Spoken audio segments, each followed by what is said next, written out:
So, hello everyone. My name is Espion, and I run this small YouTube channel here that you're hopefully viewing this on. And I also have my website, which is espion.com.au. And today we have a really exciting guest being Travis from RZE Watches, which I just said to him is a bit of a celebrity to those of us that are really into microbrands. So, really nice to meet you, Travis. Nice to meet you. Thanks for having me here today. I'm Pleasure. not any kind of celebrity really. You Well, know. you are to us. So, yes, I do have some questions for you. Okay. And I guess the first one being, can you tell us a little bit about your background? Yeah. I've been in the microbrand industry for close to 8 years. Yeah. Started back in 2014 with a dress watch brand, which Yep. we did a Kickstarter, and shortly after I started another brand. Yeah. Also Kickstarter, and I've been working on that brand for about 5 years before I left in January 2020, and it was when the pandemic hit. Yes. And yeah, and basically, okay, a little bit about my background. I'm a full-time pilot. Hmm. So yeah, when the pandemic hit, I'm basically out of job lah. Yeah. Basically, we're all grounded for a couple of months. Yep. Yeah, thankfully, our airline continued flying throughout the pandemic lah. So we only basically grounded for 2 months. So it was during that 2-3 months, I sort of conceptualized RZE Yep. with another friend, Clarence. Yep. Yeah, so it was April 2020. We started thinking about the brand, designing the watches, and finally in August 2020 we launched the RZE on Kickstarter. Yeah. Fantastic. Yeah. Yeah. And I mean, yeah. Okay. So I'm I want to jump ahead, but I'm not going to do that. So, can you tell me what was your first watch, and I guess what are some of your favorite brands? Yeah. Generally, I like rugged watch. So maybe all along I've been in like outdoor adventure club back in college days. Yeah. A lot of hiking, a lot of traveling. I really enjoy traveling, and yeah, I mean now my current day job is perfect, right? Traveling. Yeah. Yeah. For sure. I'm Yeah. presently now in Sydney, where you are too, right? Yeah. I'm in Melbourne, but yeah. Yeah. Oh, Melbourne. Just Sorry. close Yeah, enough. yeah, yeah. So yeah, my first watch is a G-Shock. Oh Back yeah. Yeah. back in the days, like 10 years old, my dad gave me a G-Shock, Yeah. and subsequently it's all basically all electronic digital watch lah. Right. G-Shock. I got Yeah. a baby G. Quite a few G-Shocks, and yeah. So I think mainly after I started my flying career, that's when I really got exposed to like mechanical watches. Yeah. So only about 12 years ago. Okay. Yeah, 12 years ago. I've been flying for about 12 years. Yeah. Okay. Right. Yeah. Yeah. Yeah. So yeah, And that's when I started. and other than your own, do you have any favorite brands at the Yeah, I moment? really like some of the watches that we really liked, and take inspiration from, like scene watches. Yeah. Yeah. They are Yeah, super cool. yeah. I mean, they are like super tough, Yeah. and the pricing is not out of the world, and No. it's not cheap. Okay, No. but it is not like crazy expensive. But No. it's just so tough. Like that was the first expensive watch I bought when I started flying lah. Yeah. Right. Yeah, Yeah. I went to the factory in Frankfurt. Oh, cool. Yeah. Yeah. Yeah. Yeah, to buy my New one lah. So Yeah. that's Nice. the very first one I have, and it Okay. still looks new now. Yeah. Yeah. Yeah, it's so durable. So we take a lot of inspiration from them. Yeah, it makes sense to hear that actually, because I mean, obviously, you do a lot of stuff with your watches when it comes to coating and things like that to make sure Yeah, they stay looking fresh and new. yeah. So yeah, I'm not surprised. So, could you tell me a little bit about the day when you started RCD? Like you sort of touched on already that you had a bit of time because of Mm. COVID, but yeah, Yeah, yeah. So when I left the previous company, I sort of like tell myself like, okay lah, maybe it's enough. I'll just not do watches anymore. Just enjoy buying watches rather than making yeah, watches, right? Yeah, but the itch is there lah. If you created a yeah, brand, you created something that people wear it and people yeah, appreciate it, and that is really rewarding, like truly it would rewarding, be. like Yeah. something money cannot buy, No, no, for sure. Yeah, it's almost. Yeah, so Sorry, you go. yeah, so we decided to start it lah. Because my co-founder Clarence, we did talk about he did think about starting a brand. Okay. Back in the days when I was with another brand, right? So yeah, we did work on some designs, and finally I said, hey, why not try it, since both of us are like grounded due to COVID, Yeah. right? And we got time thinking and discussing, brainstorming for ideas. So that's how we decided to give it a go, lah. Yeah. And we reckon like if all else fails, we just pay for a set of expensive Yeah. watches, lah. I mean the prototypes, Yeah. right? If no one wants to buy them, then we have a set of one watch Yeah. in the world, right? Yeah. Yeah, Yeah, that's right. Yeah, that's nice. yeah. Yeah, so I guess on that, so I mean, you have obviously embraced titanium. So why is that? Mhm. Is there any reason in particular? And would you ever consider making steel watches? Yeah, so for RZE, we were only going to make titanium Okay. watches, right? So it is sort of like this niche segment. Um, a lot of other brands, they do different material, and they do titanium, they do bronze, they do stainless steel. Yeah, we just wanted to really cement like a position in the market that is we're well known for titanium watches now. So there's at the same time, based on my previous experience, we I mean the other brand I was working on, we had made big watches, like heavy stainless steel watches. Sometimes it gets like a bit tiring wearing big Yeah, I agree. watches. Yeah. Yeah, so titanium is sort of like the perfect lightweight Yeah. material. But the thing with titanium is it scratches Yeah. easily. Even though it is like known for being like a tough Yeah. material, but it scratches easily, right? Yeah. So which is why we added the ultra hex coating. Yeah. So that's like a hard coating. Yeah. So it not only maintains the look of the titanium, and it maintains prevents it from being scratched now. Yeah. Yeah. I mean, I've had this for about a month or so, or probably a Hmm. couple of months now, and I mean, there's not a single scratch on it. So it's actually quite amazing to Yeah, see. Yeah, it's fantastic. yeah, yep, Yeah. yep. And it gives that color that's closer to stainless Yeah, steel. true. Yeah. Yep, Yeah, yep. very good. So it's sort of like a best of both worlds. Yeah.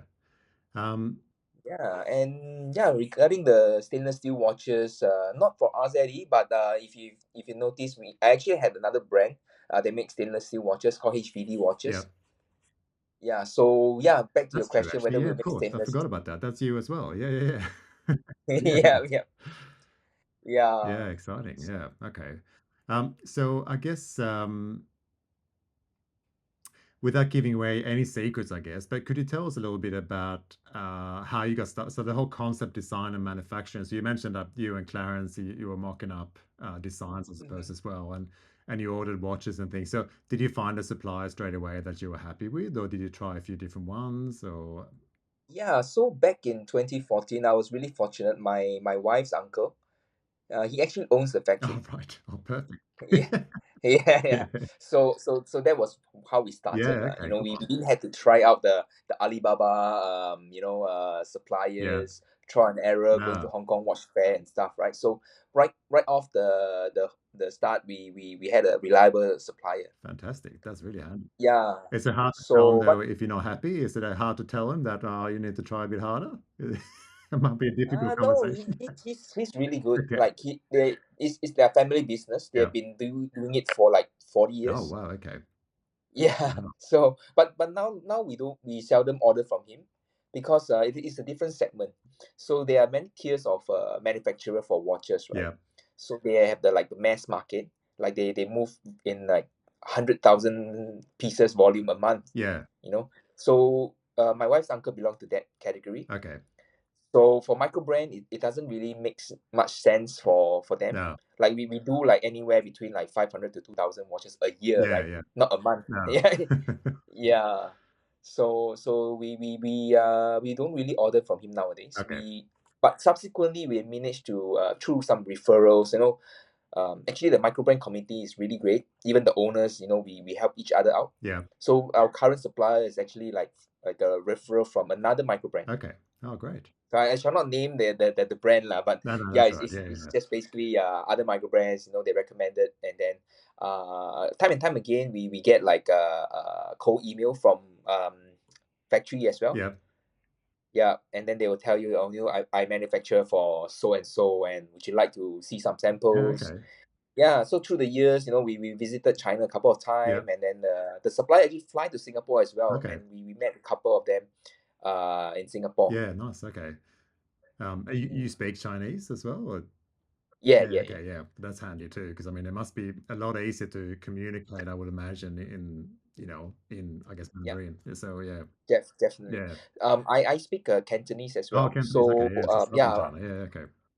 yeah. So it helps. It helps Yeah, because we work with Hong Kong side of the supplier. okay, got. So it's easier. It's easier. Yes, it would be. Yeah. So when it comes to Yeah. movements, so I mean, this is something that people are constantly arguing about online, whether Swiss style or Japanese style or whatever. Yeah. So, and we often read how difficult it can be to source movements and how you decide on which one you want to use. And so, do you reckon your customers have a preference, and do you like, do you try to go one or the other? I think there is a market for every segment, Hmm. like Swiss movement, Japan movement, and like the high end Swiss movement, right? Or Yeah. even the lower end China movement.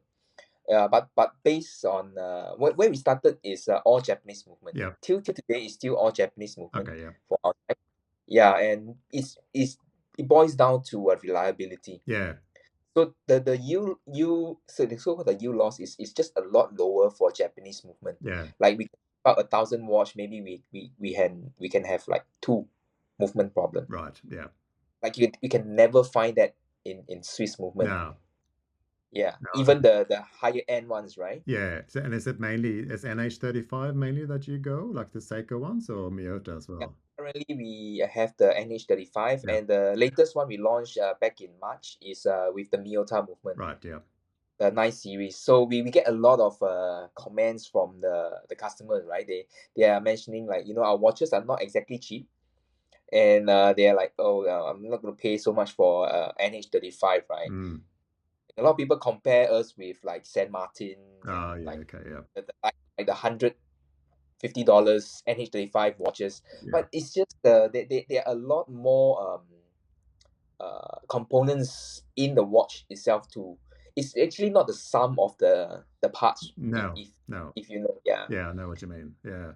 I yeah, had a very similar discussion actually with Peter Sargent behind Second Hour and First Stage Watch is exactly the same. Like, the movement is one tiny bit, but he also interestingly mentioned as well that he does some with Swiss movements and some with Japanese movements. And he hmm again said like the fail rate on Japanese movements is way, way less than the Swiss. way, yeah, Yeah, yeah, which is, interesting to hear.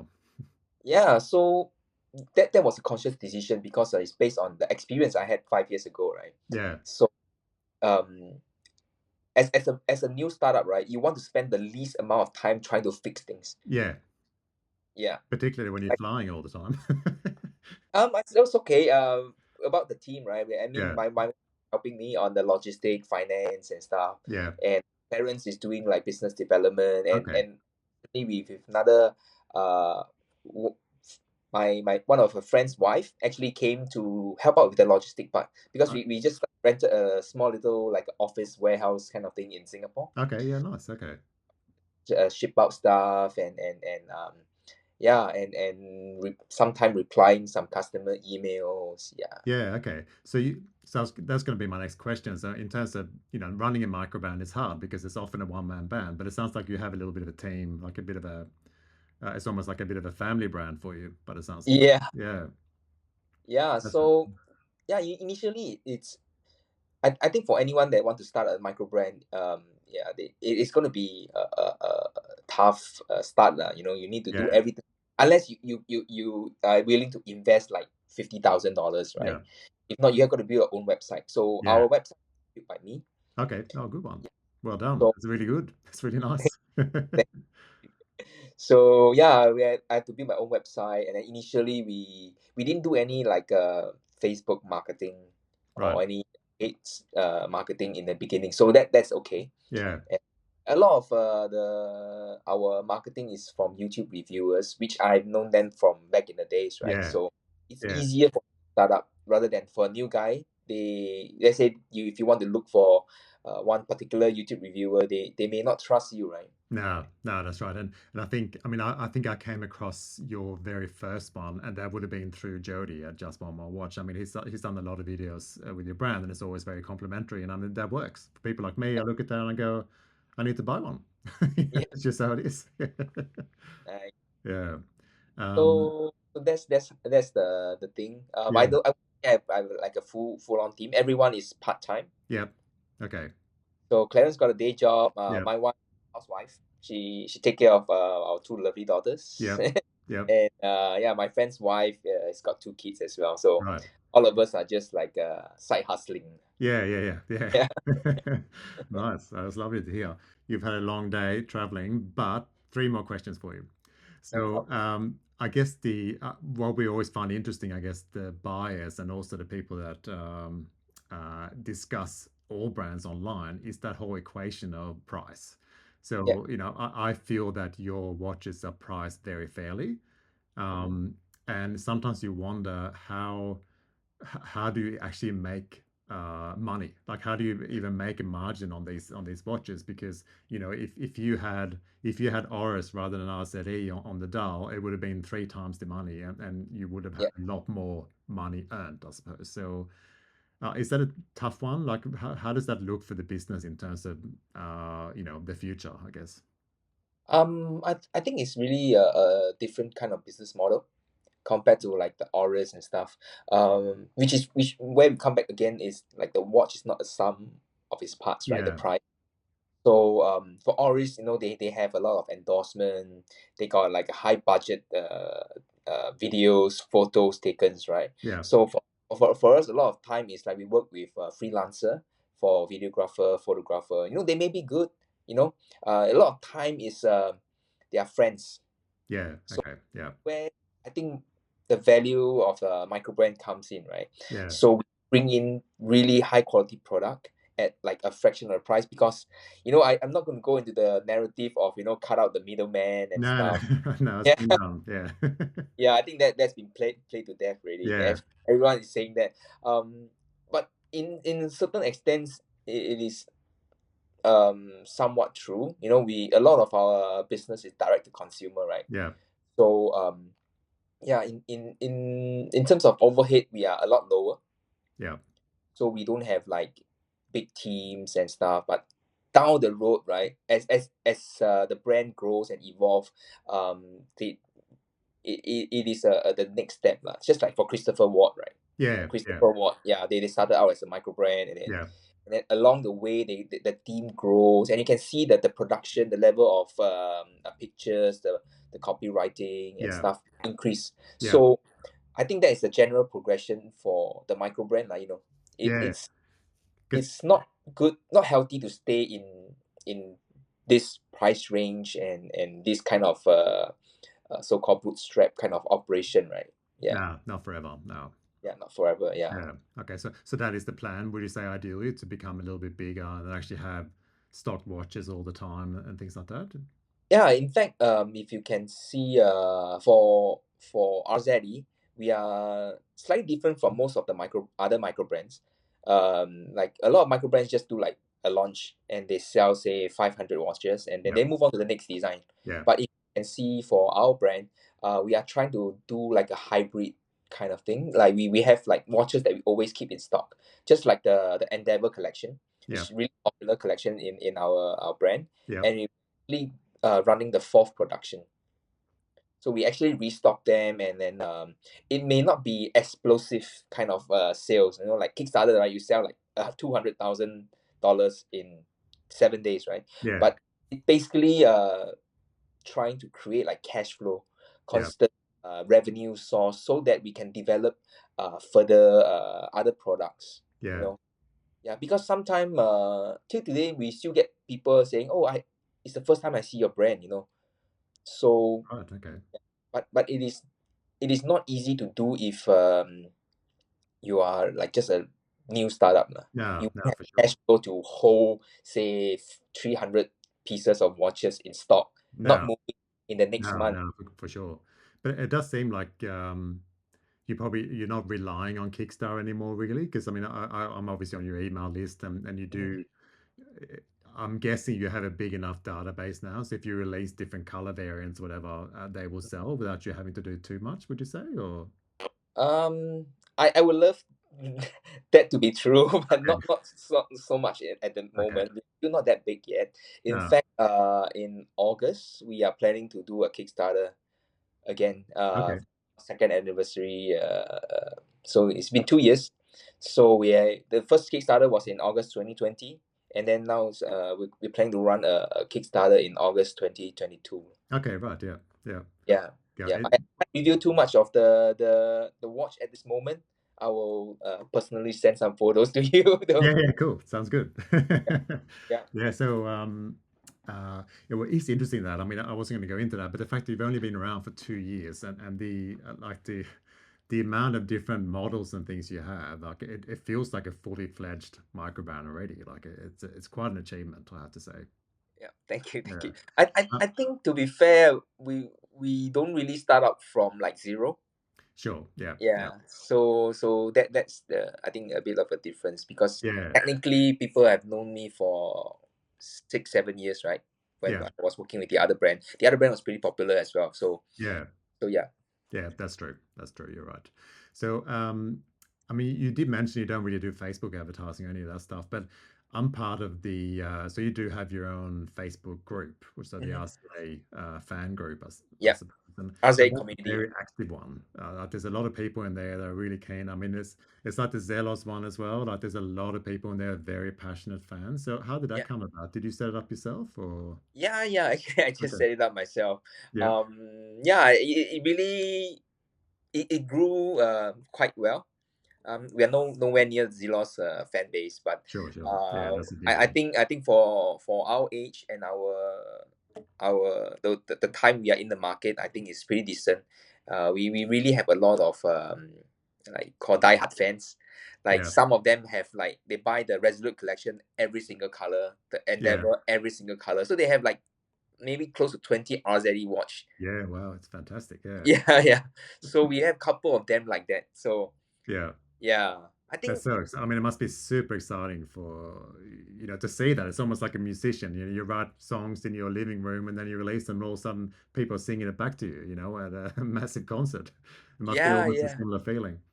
Yes. That's I think that's a very good way to put it. That kind of feeling, right? And then, like, you see, I'm on a few other Facebook group, like the Microbrand Watches, the League of Microbrands, and they on and off, you see people posting RZE watches, right? And then, Yeah. like, that feeling is just priceless, I think. Yeah. Yeah, it will be. Yeah. So there's two more quick questions, Travis. So we did talk about Kickstarter just briefly. So are you still feeling very positive about Kickstarter as a platform, or because I mean there has been a lot of campaigns recently, in particular, that are varying quality. Like there's Yep. some really amazing ones, and the brands behind it, and you're very confident in handing over your money. And then there's other ones that haven't come to fruition, and people have lost their money and all that sort of stuff. So is it difficult to stand out as a brand on Kickstarter despite being, I guess, reasonably well known? Yeah, I think for a startup brand now, it's a lot harder to establish yourself on Kickstarter. Yeah, Like, I remember back in 2014, 2015, when we first launched the first brand, right? We are like a nobody. And then if you can look back at the campaign, it's like the design and stuff is just really basic. And we actually managed to raise $50,000. yeah, great. Yeah, Yeah, so on a dress watch, right? Like, yeah, it's unimaginable now. yeah. Like, That was the Riser one. Was it the no, early the one? the 2015 it's a brand called Travis Leon. Oh, okay, right, okay. Oh, there you go. Yeah, Yeah, it's like my name, and that's why we discontinued the brand, because nobody wants to wear my name, right? On the watch. that's rude of them. Yeah, Yeah. Yeah, so it is a lot harder now, but I think for brands that people know, like yeah, ourselves, or even if you can see, like Yema, they yeah, they, they did that Kickstarter really well. And yeah. That did. Yeah, other brands, I'm sure if Zelos runs a Kickstarter now, it's gonna be a sellout as well, right? yeah, yeah. It would be. Yeah, Yeah, yeah. So I guess long story short, if people recognize the brand, it's fine. But yeah, if not, you might be a bit more hesitant these days to hand over your money. yeah. Yeah, So, I mean, I just want to share a bit of the reason why we decided to run Kickstarter again, yeah, right? Yeah, we just wanted to reach out to a wider set of audience. So, I mean, like, I think in the microbrand community, people know us and we launch something. If they like it, they will buy it, right? Yeah. So, but there are still a lot of people out there that have not heard about RZE. Mm. And we just wanted to, like, this piece that we're going to launch in August is going to be like a really entry level Yeah. and affordable for a lot of other people. And so we can try to get people in. Yeah. Oh, that's exciting. So that was actually my last question, Travis, in terms of, you don't have to give anything away, but can you give us one little hint about what it is that you might be releasing? It's one little hint. It's going to be a smaller watch, Okay. Oh, cool. 30, Yeah. Okay. Yeah. 38 Good mm. one. Yeah. Yeah. Yeah. Because I mean, that is a big thing, obviously, in the watch industry at the moment. Like the trend is still towards smaller watches to some extent. So at least a sort of 38 to 39. So Yeah, yeah. it's gonna be Okay. a 38 watch, and yeah, it's gonna be based on our models as well, lah. Yeah. So Yeah. it's not a Cool. total new design at No. this point in time. We do have a couple of new design in the pipeline.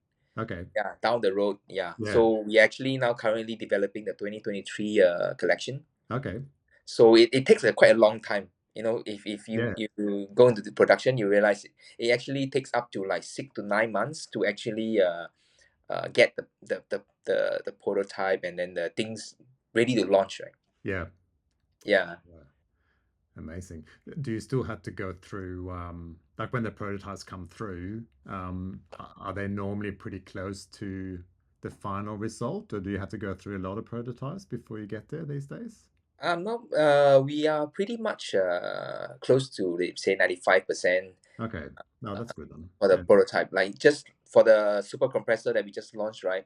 The Yeah. only difference from the prototype and the final production is we actually increased the water resistance.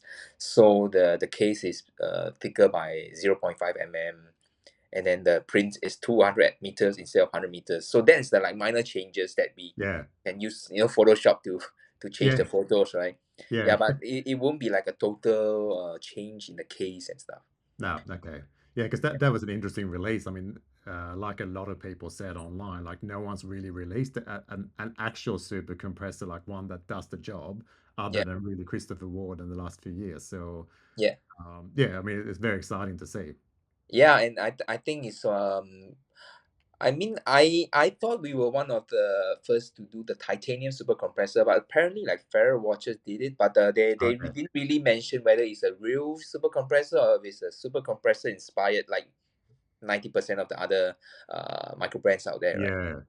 Yeah. Yeah, No, I mean, as far as I know, I mean, yeah, I don't know for a fact, but I remember when Christopher Ward released theirs, they did a big song and dance about the fact that it's an actual super compressor yeah, designed to work like that, and it was the same when you released yours, yeah, and yours is a fraction of the price there, so yeah, it's very exciting. yeah, yeah. Okay, so I'm gonna get you to hang around just so this video finishes uploading. But Okay. thank you very much for your time, Travis. Really Yeah. appreciate it, and I think a lot of people will be really excited to see this. So I Thank really you very appreciate the much. time. Yeah, thanks for having me. Thanks.